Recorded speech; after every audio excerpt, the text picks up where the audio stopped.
We are here in honor of Amanda Brady with our foundation that we started after she passed away in 2011. We feel like this expo and event is so valuable for the information and the resources that are available that we use our foundation and fundraising efforts we do through the year back in Kansas City area to be able to bring families to the event each year. And this year we have 8 families that we sponsored to come out to learn more about just everything they can related to epilepsy this year. Amanda was our middle daughter.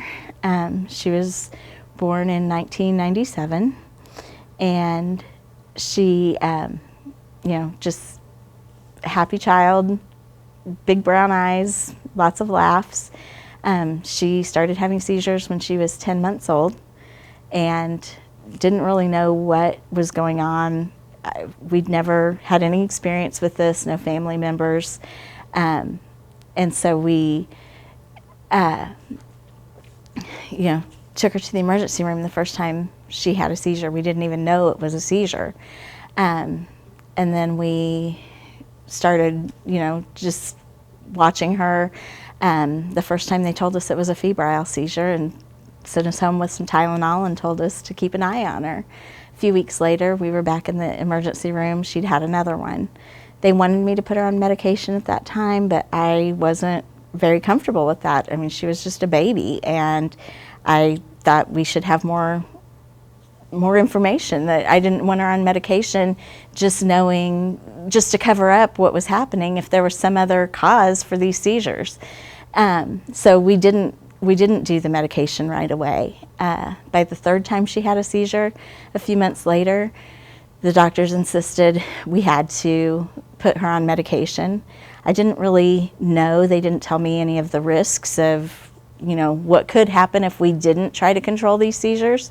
I had no idea at the time. But we put her on the medication. We started seeing a neurologist, and that kind of became our normal. And we learned how to, we got the seizures pretty well under control. She would have breakthrough seizures even on the medication from time to time. And so about that time we would get the medication adjusted. The first medication they put her on was phenobarbital. And of course this was back in the late 90s, and you didn't have access to the internet and all the information that's there now. We had no idea whether that was a good medication or not such a good medication to have had her on. She later had learning disabilities, and we kind of ifs and wish we could go back and do things differently. If we'd have known more, we probably wouldn't have chosen for her to be on that medication, but it's what happened. At that time we just trusted what the doctors told us, and we went with that. They knew best. So, we did our best to keep the seizures controlled. She did normal activities, went to school just like every other child. She participated in sports. She played softball a couple of years. She did dance a little bit. She loved to go fishing with her grandpa and her dad, and she loved to go camping. We did a lot of camping when she was young. She had a fun, normal life. And then when she was 13, we were having a harder time controlling her seizures, and we had moved to Missouri. My husband had retired from the military a few months earlier, so we had moved back to be closer to family, and had started, with new doctors and the whole process of that, new school. But she liked the school. She was doing well. She was so excited to move to Missouri and be close to her grandparents. So we, had all of that going on, and we kept talking to the doctors because the seizures were getting harder and harder to control.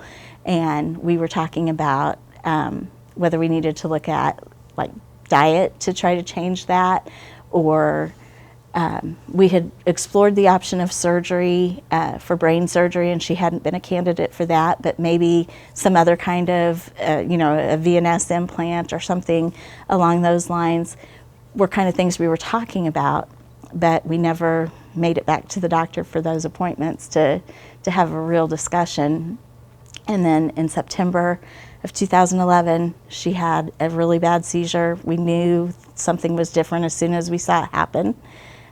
She was taking a nap and laying on the couch when she started to seize, and so fortunately we were right there watching her. My husband started CPR as soon as we noticed that she was not breathing, and she didn't have a heartbeat shortly right in that same time frame. So he got started CPR. My oldest daughter, Hillary, called 911 that morning to get the ambulance there, and they got there really quick. It was 20 or 25 minutes though before they were able to get her resuscitated, and in that time, a lot of things happened to her brain, and we went to the hospital. We spent 2 or 3 days on life support, but there was not, a recovery wasn't going to happen. So that's when we lost her a couple of days after that seizure. So they are from all around the Kansas City area, and families that have got connected with our foundation either through Facebook or happened to come across us online or word of mouth. And that's one of our big goals. We're trying to grow our foundation in Missouri so people know that we're there for support. So they have, sent in applications, and we went through all of those to try to find families that we thought would be a good fit for this trip that could benefit from the experts and the knowledge that's here for their situations. We have a few families who have just been diagnosed within this last year. Some, and I'm thinking of one in particular. We met in August. Their daughter's 14. She's a freshman in high school, just like my youngest daughter. So we instantly connected. We had an exhibit set up in an Office Depot store for a weekend, right at back to school time. And they walked in the door. And as the husband and wife came in, I could see them whispering back and forth and kind of pointing at our booth, which probably looked really weird to see this epilepsy booth sitting in the middle of Office Depot. But, I could tell that something caught their eye with that in particular. And so they finally came over to the table and we started talking. And their daughter, they were killing time in between. Their daughter had an appointment that evening for her first EEG. And they had just been diagnosed. She had had 2 seizures since July, and it was a brand new thing for them. And the daughter was having a very hard time accepting this. And, I think it was more, she just didn't want to have to be going through it. And if she didn't talk about it and she didn't have to face it, she didn't have to deal with it. Her mom and dad told us that they'd been arguing in the car about going to the appointment for the EEG. And so when they walked in and saw us sitting there, it was just like, wow, meant to be that we ran into them. And instantly, Mark and I were talking, and we're like, they would be so good for this trip. And it has, their family is so much fun. We have had a great time with them out here. Her mom and dad are with her, and then she has an older brother and an older sister with her as well. And they've just become such good friends of ours now through this experience. But what's really awesome is to see how her dad told me earlier last week that she was starting to get excited about the trip to Disney finally, and starting to talk about that.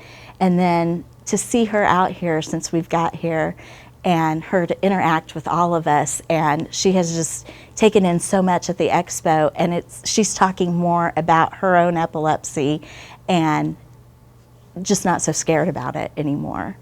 That's why we do it. That's why we want to bring them out here. So yes, they can learn. They see they're not alone. There's tons of kids out here that, as well, tons of adults out here with epilepsy, and they can find, that support and find they're not doing this by themselves. Okay, one regret. So I spent 20 years in the military, and probably because I think my family wouldn't want to, that we never went overseas, but I think it would have been a good experience for the kids and for our family to go somewhere else.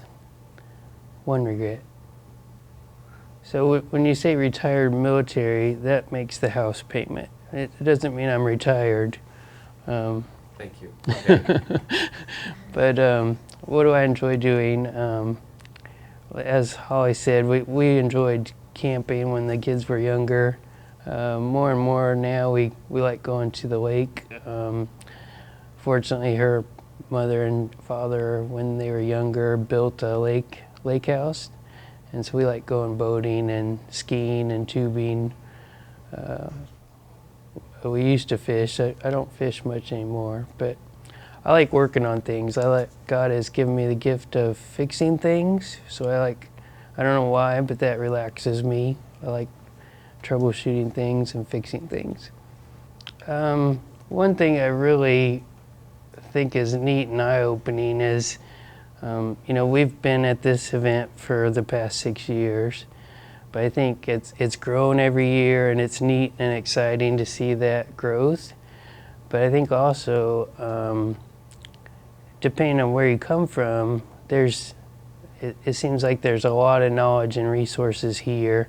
We caught the tail end of how to read an EEG talk, and the person speaking was such an expert I'm sure he was a neurologist, but he was able to go in great detail about the brain and different aspects of the brain, and it's kind of eye-opening to see that somebody somewhere knows a great deal, maybe more so than anywhere in a particular area of the country. But that's why this is such a great resource, is that you don't know what you don't know until you find out something new. And yesterday, it was neat to see that expertise here available to anybody that's wanting to come. I don't know. I'm a big theater geek and Disney geek, so... You're in your element then. Yeah. We have Disney stuff everywhere in our house. What's the funnest part of acting? I don't know. You kind of something about being someone that's not you. Like, you get to go into someone else's life and get a glimpse of being something else. And you just get so caught up in it that it's like going away. I don't know, you just escape for a little while. Hamilton. So this is what it feels like to match with someone that you love. What the heck is the catch? It's the feeling of freedom. Seemed like it's been Franklin the key and the kite. You see it, right? The conversation lasts 2 minutes, maybe 3 minutes. Everything we said a total agreement. It's 3 minutes, a bit of a dance. He's a bit of a posture. It's a bit of a stance. He's a bit of a flirt, but I'm gonna give it a chance. I asked about a family. Did you see his answer? His hand started fidgeting. He looked askance. His penniless is fine by the seat of his pants. Handsome boy, does he know it? Peach fuzz, and he can't even grow it. I want to take him far away from this place, and then I turn and see my sister's face, and she is hopeless. Yeah. That was awesome. Originally, I was just really impressed with Lin-Manuel Miranda himself, because he wrote the entire play, he wrote all the songs, and then he goes up there and he's like, I'm going to star in the play for 4 months. And then I met Miguel, and his family was very inspiring. You met his family? And he's a great guy. Oh my gosh. And yeah, his family's really cool. And it sucks that he lost his kid.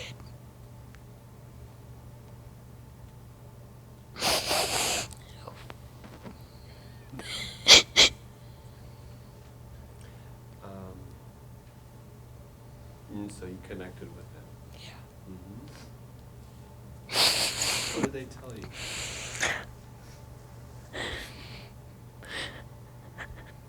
I don't remember a lot from the day I met him because I was kind of just caught up on I'm meeting Miguel.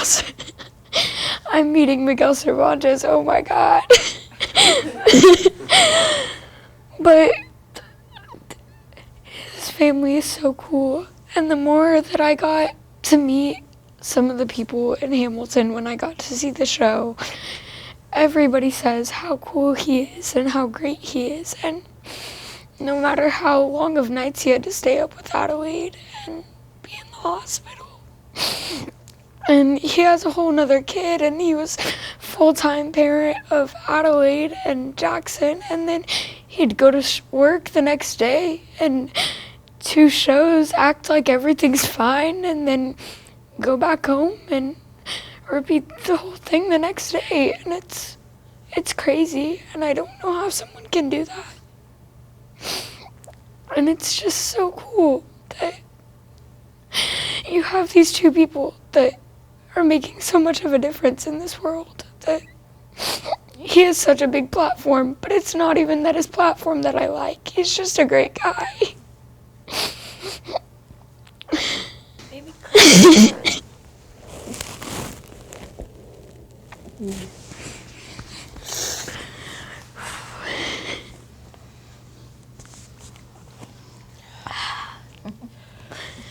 It's crazy how much one family can make such an impact on your life. And this one girl that I never got to meet has just changed so much of my life. It's crazy.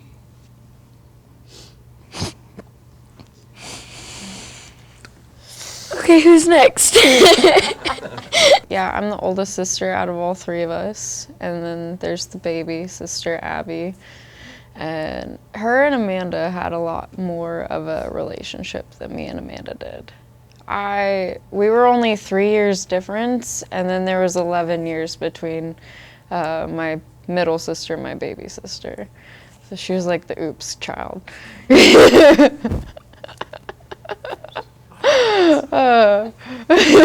that confirmed? It was a very unplanned kid.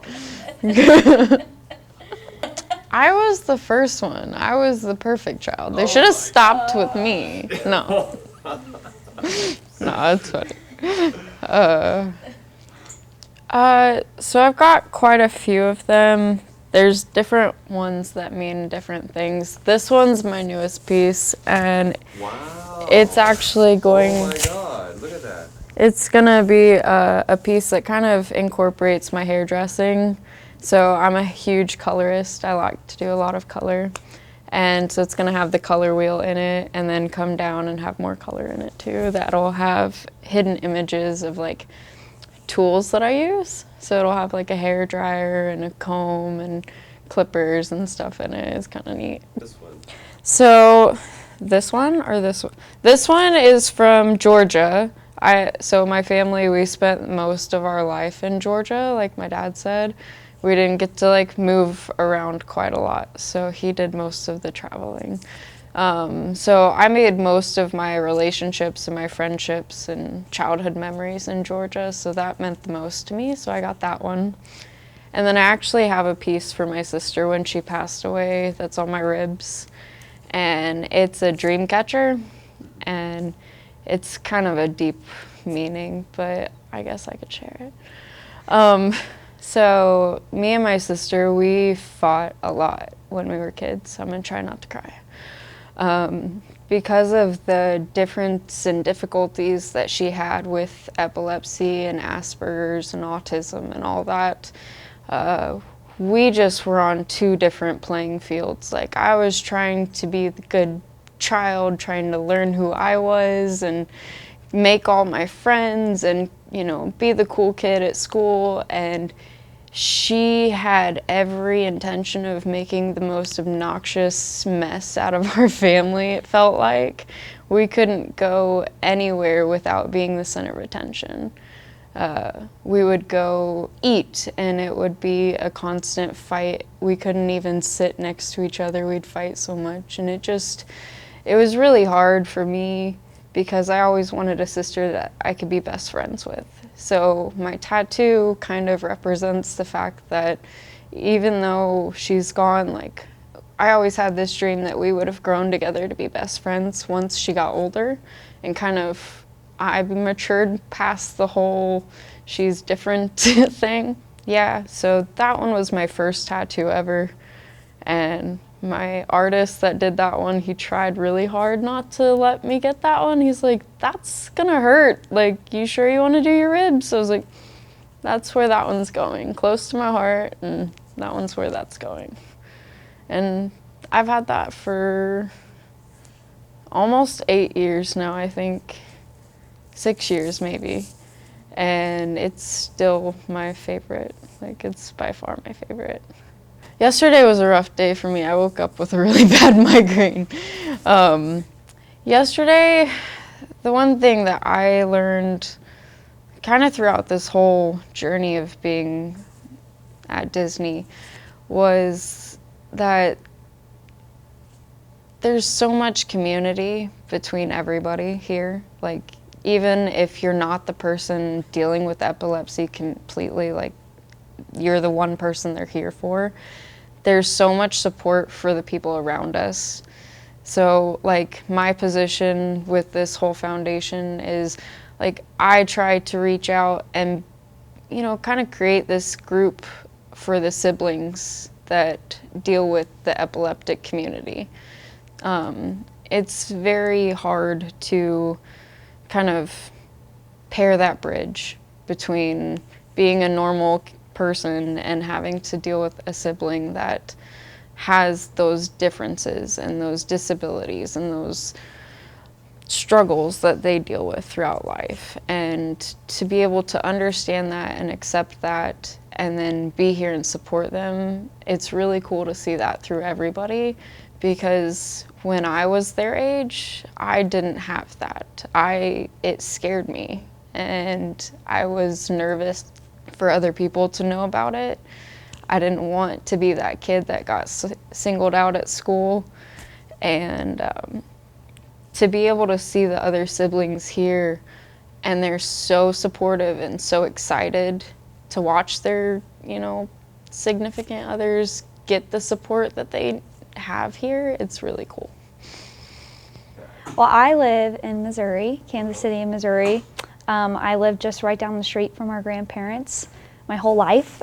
So when they moved back, I was so excited because I finally got to see my cousins all the time.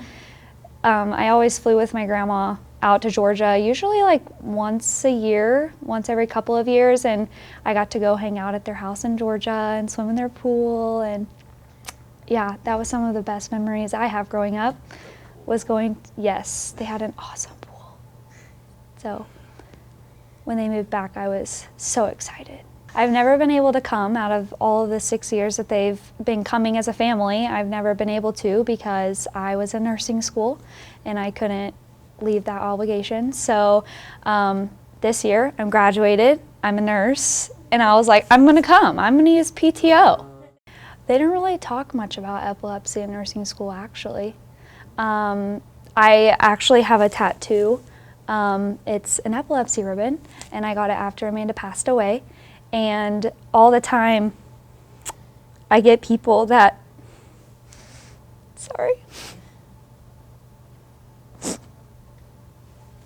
I get people that come up to me and ask me if I have breast cancer. I'm like, are you colorblind? And then they say, do you have Alzheimer's? And I'm like, I'm 22 years old. So, I've learned that not enough people know about epilepsy.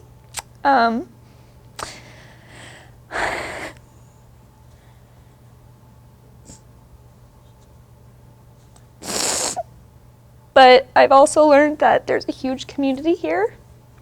That's a great support system for a lot of people. I'm hoping that someday I can take back some knowledge and try to help advance knowledge in epilepsy and make people more aware in the healthcare system of, you know, people who are living with epilepsy and what it's like living with epilepsy. And so I'm attending here to hopefully expand my own knowledge because I think it's really important for not only, you know, people who are living directly with epilepsy, it's important for people in the community to know about it, because at any time, anywhere, someone could have a seizure. And it can save someone's life to know how to respond appropriately. So I actually was talking to my aunt about this yesterday. She mentioned in her speech when she spoke that people always say, I have seizures, but they don't ever say, I have epilepsy. And it's so true. In the hospital, I get a history of all my patients, like chronic diseases that they're living with, conditions. And I have never seen the word epilepsy on someone's history. I always only see history of seizures. So I find that very interesting, and that's one thing that I want to take back and be like, why are we calling this seizure? Like, is this actually epilepsy and we're just labeling it as seizures? Like, so that's like one thing that I'm for sure going to take back and dive into more and want to know about, because I had never really thought of that. Of course, every time I see the word seizure, I think epilepsy, you know, but not everyone thinks that. And so I'm curious as to why that is.